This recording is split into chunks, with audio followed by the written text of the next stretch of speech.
Hello everyone, welcome to my YouTube channel. ଏହି ଭିଡ଼ିଓରେ ଆମେ ନବମ ଶ୍ରେଣୀର ଅର୍ଦ୍ଧବାର୍ଷିକ ବା ହାଫ୍ ଇୟର୍ଲି ପରୀକ୍ଷାର ଇତିହାସ ଓ ଭୂଗୋଳର ସବଜେକ୍ଟିଭ୍ କୋଶ୍ଚିନ୍ ଗୁଡ଼ିକ ଆଲୋଚନା କରିବା। ଯେଉଁମାନଙ୍କର ପରୀକ୍ଷା 22 ତାରିଖରେ ଅଛି ତ ଫାଷ୍ଟ ସେମାନେ ଯାଇକି ଅବଜେକ୍ଟିଭ୍ ଗୁଡ଼ିକ ୟୁଟ୍ୟୁବ୍ ଚ୍ୟାନେଲ୍ ଅପଲୋଡ଼ ହୋଇଯାଇଛି।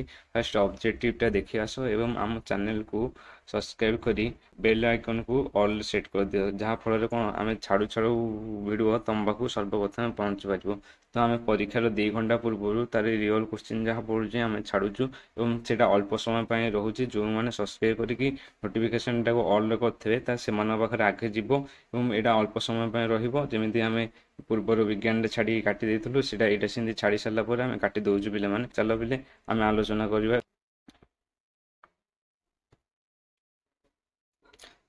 ତ ଫାଷ୍ଟ ଆମେ ଜାଣି ରଖ ନା ତୁମର ପାଟର୍ନ କେମିତି ପଡ଼ିବ ନା 4 ମାର୍କିଆ ଗୋଟେ ପଡ଼ିବ ଲଙ୍ଗ୍ କୋଶ୍ଚିନ୍, ତାପରେ 2 ମାର୍କିଆ ପଡ଼ିବ ତୁମର ସର୍ଟ କୋଶ୍ଚିନ୍, ଆଉ ଗୋଟେ 2 ମାର୍କିଆ ପଡ଼ିବ ସର୍ଟ କୋଶ୍ଚିନ୍। ନା 2 ମାର୍କିଆରେ କାରଣ ଦର୍ଶାଅ ପଡ଼ିପାରେ, ଆଉ ଗୋଟେ ପାର୍ଥକ୍ୟ ଦର୍ଶାଅ ପଡ଼ିପାରେ। ଫାଷ୍ଟ 2 ମାର୍କିଆ କାରଣ ଦର୍ଶାଅ, ସେକେଣ୍ଡ 2 ମାର୍କିଆ ପାର୍ଥକ୍ୟ ଦର୍ଶାଅ।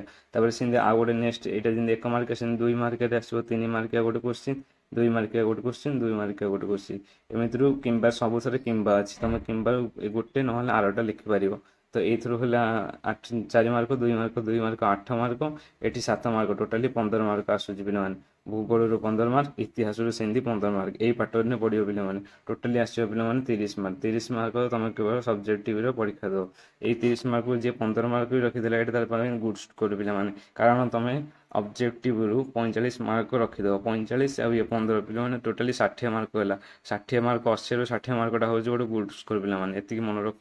ଏତିକି ମନେ ରଖିକି ପିଲାମାନେ ମୁଁ ଯାହା ଏଇଟା ଦେଉଛି ତ କାଲି ତ ଅବଜେକ୍ଟିଭ୍ ଦିଆହେବ, କାରଣ ସବଜେକ୍ଟିଭ୍ ଦେଲେ ତୁମେ ଲାଭ କିଛି ନାହିଁ।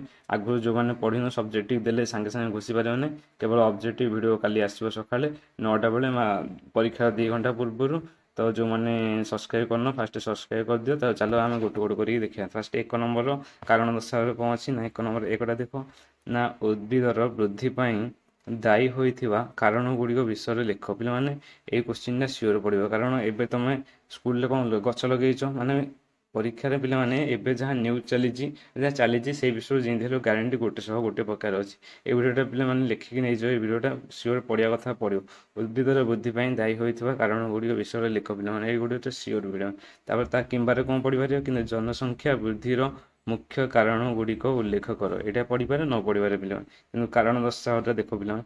ଦେଶର ଅର୍ଥନୈତିକ ବିକାଶ ପାଇଁ ନଦୀର ଭୂମିକା କାହିଁକି ଗୁରୁତ୍ୱପୂର୍ଣ୍ଣ ପିଲାମାନେ।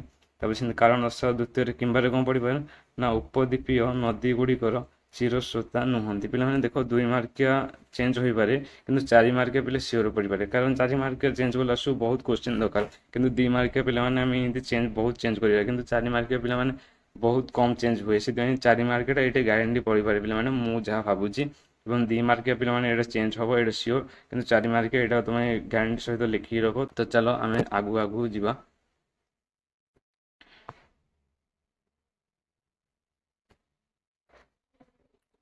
ତ ପିଲାମାନେ ତ୍ରିପଲାଇଟ୍ଟା ଦେଖ। ତ୍ରିପଲାଇଟ୍ରେ କ'ଣ ଦେଇଛି ପାର୍ଥକ୍ୟ ଦର୍ଶା। ଫାଷ୍ଟ କାରଣ ଦର୍ଶା ଦେଖିଥିଲେ, ତାପରେ ଦେଖ ପିଲା ପାର୍ଥକ୍ୟ ଦର୍ଶା। ପାର୍ଥକ୍ୟ ଦର୍ଶାରେ କ'ଣ ଦେଖିବ ସୁନ୍ଦରବନ ଓ କ୍ଷୁଦ୍ର ସୁନ୍ଦରବନ, ମାନେ ବୃହତ ସୁନ୍ଦରବନ ଏବଂ କ୍ଷୁଦ୍ର ସୁନ୍ଦରବନରେ ପାର୍ଥକ୍ୟ ଦର୍ଶାଅ। 2ଟା ପଏଣ୍ଟ ପିଲା ଲେଖିବ। ଯେଉଁଠି 2 ମାର୍କ ଅଛି ସେଠି କେବଳ 2ଟା ପଏଣ୍ଟ ଲେଖିବ। ଆଇ ଲେଖିବ ତ ତାପରେ ଡବଲ ଆଇ ଲେଖି 2ଟା ପଏଣ୍ଟ ମାତ୍ର ଲେଖିବ। ତୁମର ବି ମାର୍କ ମିଳିଯିବ, ମାନେ 2 ମାର୍କ ପିଲା ମିଳିଯିବ। ସେମିତି ଯଦି 4 ମାର୍କିଆ ଯେଉଁଠି ଦେଇଥିବ 4 ମାର୍କିଆରେ ମିନିମମ୍ 8ଟା ଲାଇନ୍ ପିଲା ଲେଖିବାକୁ ପଡ଼ିବ। ମିନିମମ୍ କ'ଣ 8ଟା ଲାଇନ୍, 1 ପଏଣ୍ଟ, 2 ପଏଣ୍ଟ, 3 ପଏଣ୍ଟ ଦେଇକି 8ଟା ଲାଇନ୍ ଲେଖିଲେ ତୁମକୁ ଫୁଲ୍ 4 ମାର୍କ ମିଳିବ। ଏଇଟା ତୁମକୁ ବି ବତାଇ ଦେଲି ତୁମେ କି ଟ୍ରିକ୍ରେ ଲେଖିବ ଏବଂ କେମିତି ତୁମେ ଭଲ ମାର୍କ ରଖିପାରିବ। ତାପରେ ଆଗକୁ ଆସ ଦେଖିବା। ତାପରେ ପିଲାମାନେ ସଂକ୍ଷିପ୍ତ ଟିପ୍ପଣୀ ପଢ଼ିପାରେ ବା ସେଇ ଏକା ପାର୍ଥକ୍ୟ ଦର୍ଶାଅ ପଢ଼ିପାରେ। ଏଥିରେ ସଂକ୍ଷିପ୍ତ ଟିପ୍ପଣୀ ଦେଇଛି। ସଂକ୍ଷିପ୍ତ ଟିପ୍ପଣୀ ନା କ'ଣ ଅଛି ନାରୀ ପୁରୁଷ ଅନୁପାତ। ନାରୀ ପୁରୁଷ ଅନୁପାତ ମାନେ କେତେ ନାରୀରେ କେତେ ପୁରୁଷ ଏବେ ଅଛନ୍ତି। ଏବେ ଦେଖୁଛ ପିଲାମାନେ ପୁରୁଷ ବହୁତ କମ୍, ନାରୀମାନେ ବହୁତ କମ୍ ଅଛନ୍ତି ପୁରୁଷ ଅପେକ୍ଷା। ତ ଆରି କାରଣ କ'ଣ ଦେଖେଇବା, ସଂକ୍ଷିପ୍ତ ଟିପ୍ପଣୀଟେ ଲେଖିବା, କାରଣ କ'ଣ ଏ ବିଷୟରେ ସବୁ ଲେଖିବ ପିଲାମାନେ। ତ ଚାଲ 2 ନମ୍ବରଟା ଦେଖିବା। 2 ନମ୍ବର କହିଥିଲି 3 ମାର୍କ ଫାଷ୍ଟ ପଡ଼ିବ। 3 ମାର୍କଟା ଗୋଟେ ଲଙ୍ଗ୍ କୋଶ୍ଚିନ୍। ଏଇଟା ତାର ଲଙ୍ଗ୍ କୋଶ୍ଚିନ୍ରେ କ'ଣ ପଡ଼ିଲା ପିଲାମାନେ ଦେଖ ବ୍ରିଟିଶ ଶାସନ ପୂର୍ବରୁ ଓ ବ୍ରିଟିଶ ଶାସନ କାଳରେ ଭାରତର ଅର୍ଥନୀତି କିପରି ଥିଲା। ଏ ବିଷୟରେ ତୁମେ କ'ଣ ପିଲା ଲଙ୍ଗ୍ କୋଶ୍ଚିନ୍ ଲେଖିବ। କିମ୍ବା अर्थ व्यवस्था कहले कौन बुझ यार मुख्य उद्देश्य गुड़िक उल्लेख कर यहाँ पिला पढ़ार मत चान्स लगुच कारण 3 मार्किया भी सेमती चेंज हो न पारे 3 मार्किया भी सही सेम पढ़ी पारे यहींटार किंबाटा पढ़ी पारे और प्रथमटार यहीटा तो पढ़ो ही पड़ो कारण गछ एवं लगा जाता ना स्कूल मानक यहाँ पढ़ार बहुत चान्स आसो पे चलो आम नेक्स्ट देखा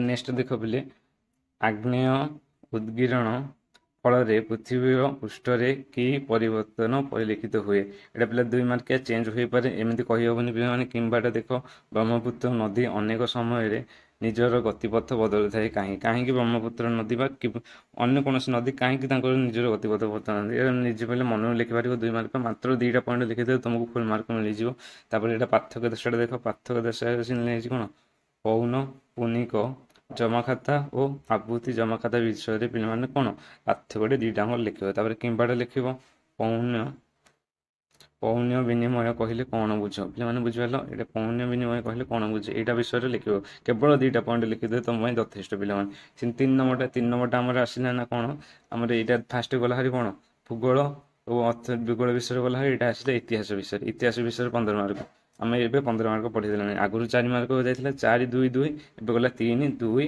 2 ए आस आम इतिहास पढ़ू इतिहास ना कौन दे फास्ट दे भारतीय संस्कृतिर उदारता किपरि प्रतिफलित हुए यहाँ पे मैंने क्वेश्चन पढ़ी पारे कि दक्षिण किंबार कौन दे दक्षिण भारत में निर्मित पल्लव चौल और पांड्य मानकर मूर्तिकलार एक विवरण दियो यहाँ पे पढ़ी पारे परीक्षा सेमती किसी कहब ना कि लंग क्वेश्चन पे लंग क्वेश्चन पे बहुत सिमिलारली आसूँ सब वर्ष आम प्रत वर्ष देखी आसूँ लंग क्वेश्चन बहुत सिमिलार आसूँ पे तो सेकेंड क्वेश्चन देख सेकेंड क्वेश्चन 2 मार्क आसो पे क्यों शताब्दी उपनिवेशवाद प्रथम आरंभ होता औपनिवेशिक साम्राज्यवाद क्या कहुए यहाँ कौन गोटे पे मैंने आज 2 मार्किया लिखिपार यहाँ तो कारण लिखिपार यहाँ 2टा पॉइंट मात्र लिख बेस लिख ना पे किंबा क्यों यूरोपीय माने प्रथमे भारत सहित वाणिज्य कले परवर्ती काल में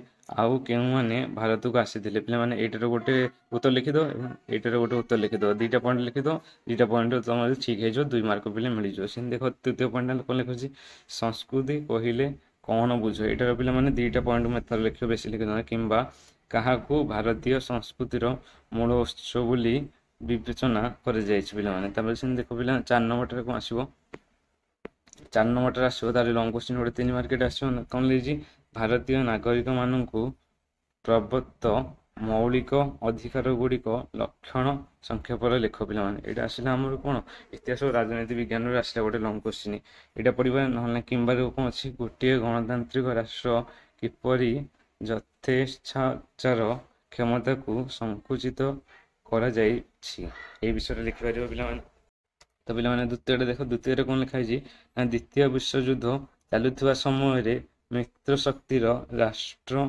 मुख्य मानकर प्रधान उद्देश्य कौन थी पे मैंने यहाँ 2 मार्क पढ़ी पार तुम 2टा पॉइंट लिखिकी यहाँ को तुम फुल मार्क पाइपर किंबार कौन दे क्यों 2 जन राष्ट्र मुख्य केउठारे मिलित होई ओ केबे आटलांटिक सनंद जारी करथिले यहाँ पे मैंने पढ़ी पारे यहाँ मैंने आटलांटिक सनंद बहुत एवं चली चर्चा यहाँ पे पढ़ी पारे 3 नंबरटा देख क्यों धर्मगुड़िक ख्रीष्टपूर्व 6ठ शताब्दी अभिभूत होता किंबार कौन अच्छी ना क्यों माने भक्ति आंदोलन प्रवक्ता थिले यहाँ पे पढ़ी तो पे तुम क्वेश्चन पैटर्न जान लो कौ थर के मार्क पड़ो और ये चैनल टाक सब्सक्राइब करदे आम परीक्षा 2 घंटा पूर्व गोटे वीडियो अपलोड करूँ और से वीडियो पे ग्यारंटी सहित पढ़ो और रही पे यही गुड़िक सब भल भाव देखीद लंग क्वेश्चन तो पे देले तुम अल्प समय मध्य पढ़ी पार ना कि सर्ट क्वेश्चन तुम पे सियोर पढ़ी पार तो ये चैनल टाक सियोर भाव सब्सक्राइब कर बेल आइकन टाक ऑल करके रखी पे रोज पे धन्यवाद।